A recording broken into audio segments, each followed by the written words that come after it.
Nigeria, the giant of Africa, is among the 47 countries that has been certified polio-free by the World Health Organization, WHO, having recorded 4 cases of the dreaded disease in parts of the country, particularly Borno State in 2016. The good news is that Nigeria has maintained wide polio-free status for the past 7 years. This is not a mean feat.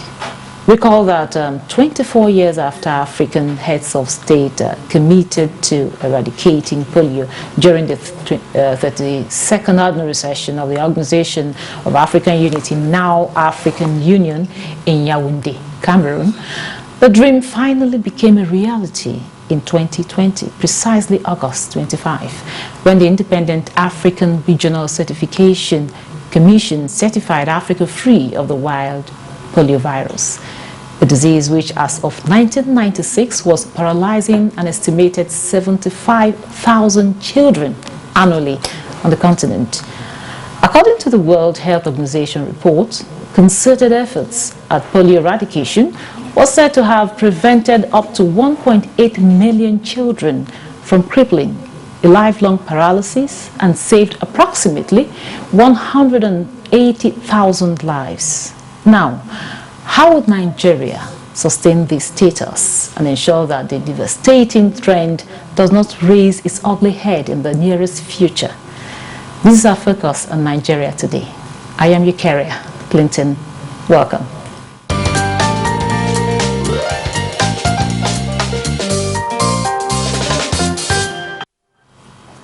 Now, joining me in the studio to discuss 7 years of Nigeria being declared polio-free is Health Manager, Immunization Cluster Lead, UNICEF Nigeria, Dr. Dorothy Ochola Odongo.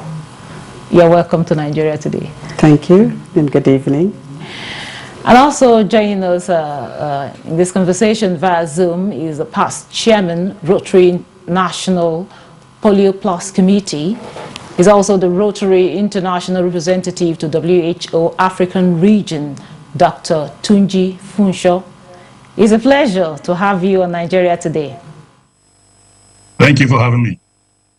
Now, I'll start with you, Dr. Tunji. What has the journey been so far? 7 years we've been declared polio-free in Nigeria. What has the journey been? I know Rotary International was at the forefront of ensuring we achieve this feat. So what has the journey been so far? Well, before we get to where we have been since the last 7 years, just a quick reminder, I'm delighted, our GPI partner, UNICEF, colleague is here with us. The journey started a long time ago.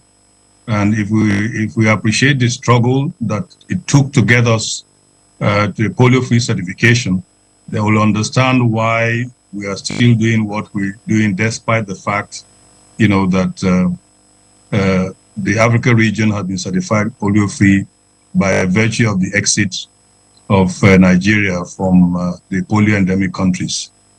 We started this journey not, quite sure when we'll get there, but quite resolute with our GPI partners, WHO, UNICEF, the CDC, and in recent times, the Bill and Melinda Gates Foundation and the Gavi Foundation.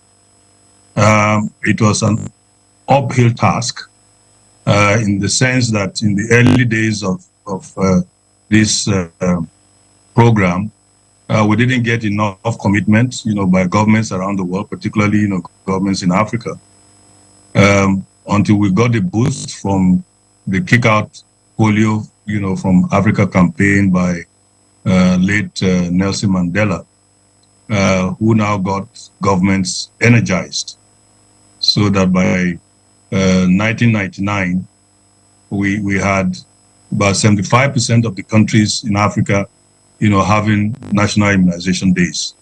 And that is singularly, I would say, what got us started on track to get to certification by the year 2020, as you mentioned. Of course, we must remember the role that was played not only by the government, but by the traditional leadership and religious leadership in getting people to buy in to this program. You recall that some governments, in this country actually totally stopped immunization for almost 2 years in the early 2000s. It took intervention of the government at the national level to convince even, governments to resume immunization and also polio immunization at the time. So it's been a long struggle, and the struggle continues even after certification. We need to ensure that we keep polio at zero in Nigeria. And what we have been doing with our partners has not been different. Even to some extent, the journey is a little bit more difficult because it is not easy to convince stakeholders at the political level to continue with the commitment since we have been certified polio-free. We also, have had... Get to that point. We'll definitely get to know what you're doing to ensure that we will remain where we are right now. Now, Dr. Dorothy, we've been certified polio-free for 7 years. What does this mean? Does it mean we no longer have polio in Nigeria? Or talk to us, what is it all about? Okay, thank you. And I'd like to join Dr. Tunji really to say that I'm honored and privileged to be with him in this discussion today, because he has such a wealth of knowledge and experience about what has been happening. But just to answer your question, yes, Nigeria was certified wild polio free in August 2020, and there was a lot of celebration, a lot of jubilation, and I guess maybe it was thought, yeah, we are done. However, towards the end of 2021, we started noticing a polio variant that is not the same type as the wild polio virus that has been eradicated, but this is a strain that is a bit different. And by the end of 2021, it had affected 1,028 children across the country. And this raised an alarm bell, and the country realized that, there's still so much we need to do, and now we have to focus on eradicating this variant that is different from the one that we had been certified polio free on. So as Dr. Tunji has rightly said, the global polio eradication partners came back on board. There was a revamping of the health structures, of the HR structures that had been ramped down. The campaigns had to be brought back in full force, and a number of campaigns were conducted from 2021 to 2022 and now 2023. And the idea was to have very focused quality campaigns in order to reduce the transmission of this new variant. What has happened with all these concerted efforts is that from the number of 1,028 in 2021, there was a massive reduction to 170 cases by September of 2022, and now 2023 we are reporting only 75 cases. Okay, I'll have to stop you there so that you will explain to us more what this new variant is all about. I heard you say wild polio status, right? Wild polio free, yes, right? Yes. We are free of wild polio, according to you. Now we have a new variant. Yes. Now, tell us about this new variant. What is it about? How is it contacted? What kind? So, this new variant, you would say it's a different strain from the wild one, and not as virulent, not as aggressive, but it can still, when a child gets infected, the child may still get paralysis. And the number of cases that I'm reporting are actually cases of children who were infected. Some of them got paralyzed, but it wouldn't cause as aggressive as a paralysis as the wild polio type. So how would you call it? Remember, like when we had COVID, and then we were being told there's COVID of type this or COVID type that or COVID type that. That's how it is.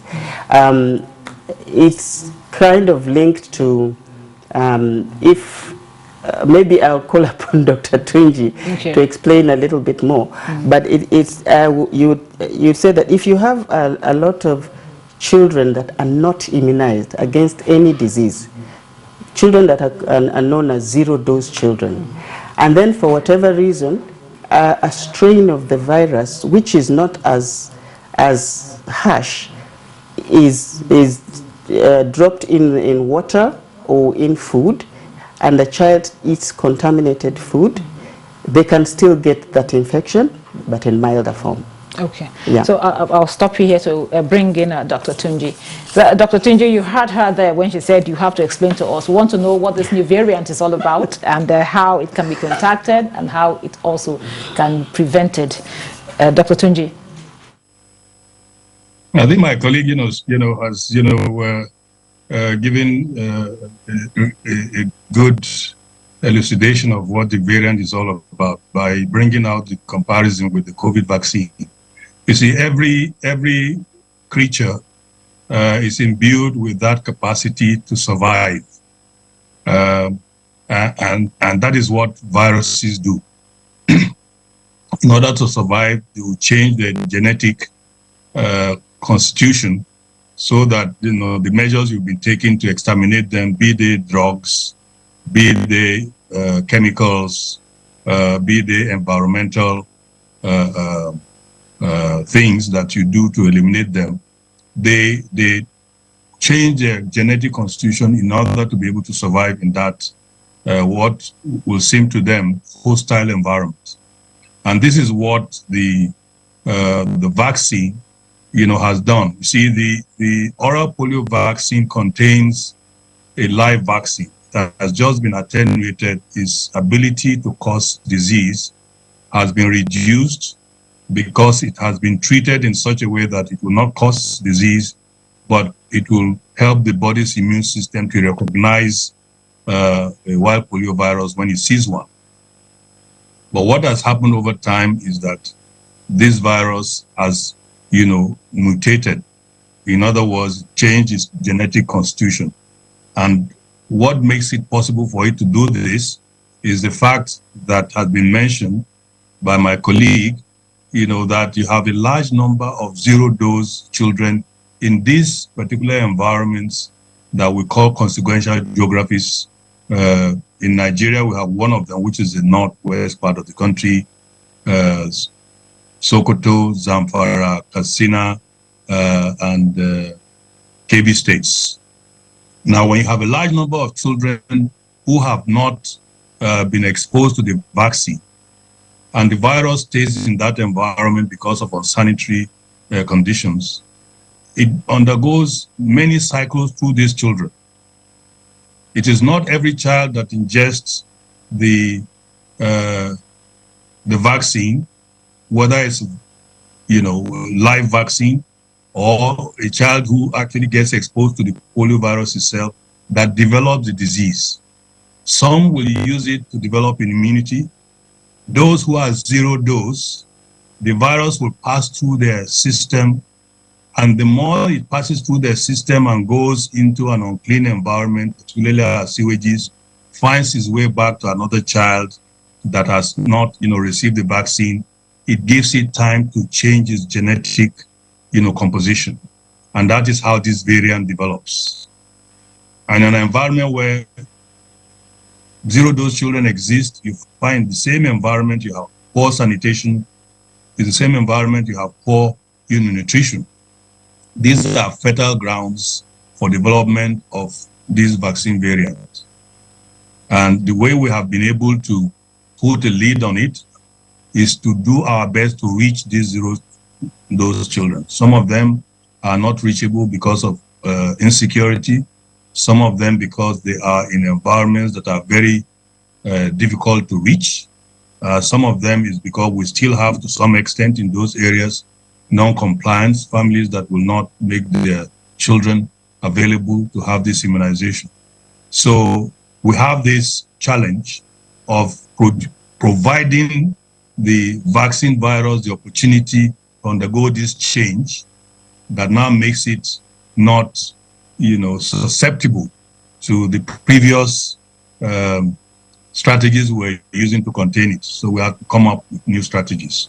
Thank you very much, Dr. Tunji. Now, this is still Nigeria today. We'll take a short break now and listen to some Nigerians on what they think should be done to sustain these, the polio-free status that Nigeria has attained, as put together by Stephen Wokolo. To stay with us.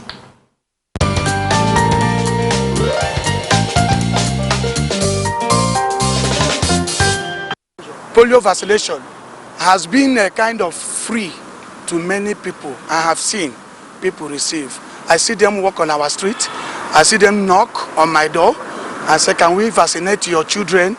If I have not vaccinated, I say, okay, do. If I have done that, I say, no, later. But be that as it may, whatever they have been doing on the background to sustain this free, whatever, polio status, I think it's wonderful and it's commendable. I think we should still continue that way to sustain it. More education should be spread out to parents. What is the cause of this polio meningitis? Is it a disease? Is it man-made? Is it carelessness? So education is what should be improved upon, because most people, especially in the rural areas, they don't even know what you call polio. They will say it's one native doctor, one grandmother, because of what? Ignorance.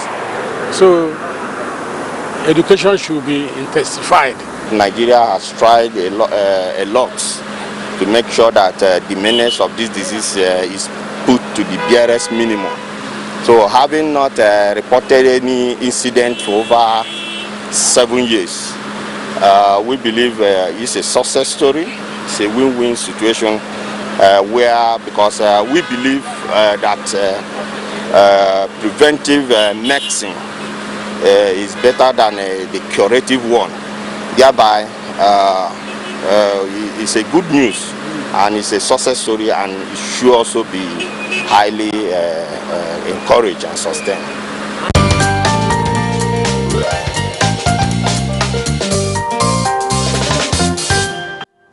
Welcome back. This is still Nigeria Today, and we are looking at Nigeria's 7 years of free wide polio status. And I have my guests here with me in the studio is Dr. Dorothy, and via Zoom we have Dr. Tunji Funsho. So, Dr. Dorothy, you heard the reaction of people there. So, I will ask again, how can we sustain this feat? It wasn't easy, it didn't come easy. So how can we sustain it? How can we continue remaining wide polio free? And of course, you even mentioned there's some new variants that are here, but then we're doing something also to, put that in the board. Yeah, thank you. No, definitely Nigeria is continuing to make good progress, even in reducing this new variant that we're talking about. And the way that has been achieved is by really sustaining the efforts that we started with the wild polio virus strain. So that means we need to maintain strong government leadership in terms of planning, organizing, budgeting for the campaigns, conducting quality campaigns in the states where the virus has been detected, and that has been very effectively done in the last 3 years particularly. At the same time, we have had very strong partnership with the global community. Dr. Tunji mentioned the global polio partners, that is BMGF, Gavi, WHO, UNICEF, globally. They help us to mobilize resources to ensure that we are able to conduct these campaigns in a timely manner, so that we mop out any areas where this circulating variant has been detected and children are protected. UNICEF has actually facilitated that, as one of the partners that is responsible for bringing in large numbers of vaccines to ensure that children are vaccinated on time.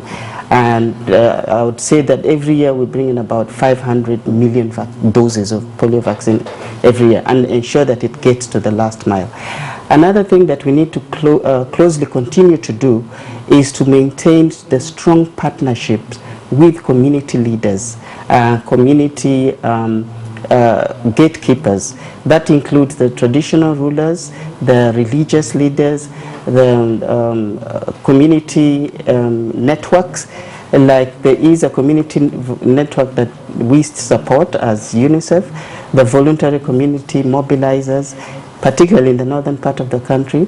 This is a network of about 20,000 women who go house to house, talking to mothers, parents, caregivers, and building trust for the polio vaccine, explaining the misinformation or the rumors and helping them to the mothers to bring their children forward for vaccination. In fact, these ladies, they mobilize from house to house. At the same time, the traditional and religious leaders are also involved in the campaign. So whenever we are carrying out any of these campaigns, they're informed early, and they will be part of the flag off, or they will also be part of if there are any resistance, pockets of resistance or refusals. The traditional or religious leaders will be engaged in talking to the communities to get them to understand the importance of the vaccination. So these are some of the things that we are continuing to do.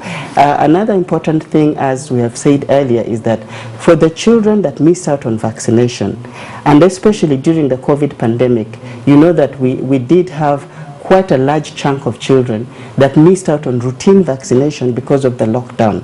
So now we have a bigger batch of children who are never immunized, and we need to reach those children. So part of what we must do urgently is to have a big catch-up campaign to ensure that those children who missed out on vaccination receive it, and we increase the population immunity. So these are some of the things that we have to urgently do. Okay, thank you very much. Dr. Tunji, as he's said a lot about what organizations are doing, UNICEF and other collaborators are doing to ensure that we remain polio free in Nigeria. But what should we as Nigerians do in order to sustain this polio free status? Thank you very much for that question. I think it brings me to a very important topic that I think the public should be aware of, which is, the issue of surveillance. Because if you find a case of paralysis, you want to be sure that it is polio before it spreads, so that prompt, action can be taken to contain it into that environment. And that is what we call surveillance. So surveillance is key for us to be able to, one, be able to look at people in the face and say, there's no polio in this environment. If there's no surveillance, there's no way you're going to know. So we have, community informants, the number across the country, almost 400,000, who have been trained to just observe in their own locality if they see any case of paralysis in a child, to report it to an appropriate authority that they have been already introduced to. I think Dr. Dorothy, knows a little bit more about, this chain of events. And from there on, things will be done to make sure that that paralysis is either due to polio or due to other reasons for paralysis. There are other reasons why children can be paralyzed. Injury is one of them. Once that is determined, then appropriate action will be taken. Either to move quickly, we have what we call a rapid response team that will move quickly into that environment as soon as the diagnosis is made, to make sure that it doesn't go beyond that environment. Other children will be tested to see whether there's evidence of them having the virus in their school, and so on and so forth. So it is very important for the public to be on the lookout for any child paralyzed from any reason and report to the nearest health center. They will now take the appropriate steps to ensure that this child is investigated, the stool get to the lab, and the reference lab, we have two in Nigeria, one in Ibadan and one in Maiduguri, who have the capacity to check whether this is a polio virus or not before we can let it go. And once it... Thank you very much, Dr. Tunji. And that's it on Nigeria Today. But before we go, we must appreciate our guests for their time and, of course, their contributions. We had the Health Manager, Immunization Cluster Lead, UNICEF Nigeria, Dr. Dorothy Ochola Odongo. Thank you so much for coming on the program, sharing your thoughts with us. And also we had the past Chairman, Rotary National Polio Plus Committee, and also Rotary International Representative to WHO African Region, Dr. Tunji Funsho. Thank you very much for sharing your thoughts with us. Thank you for having me. And thank you for being part of the program.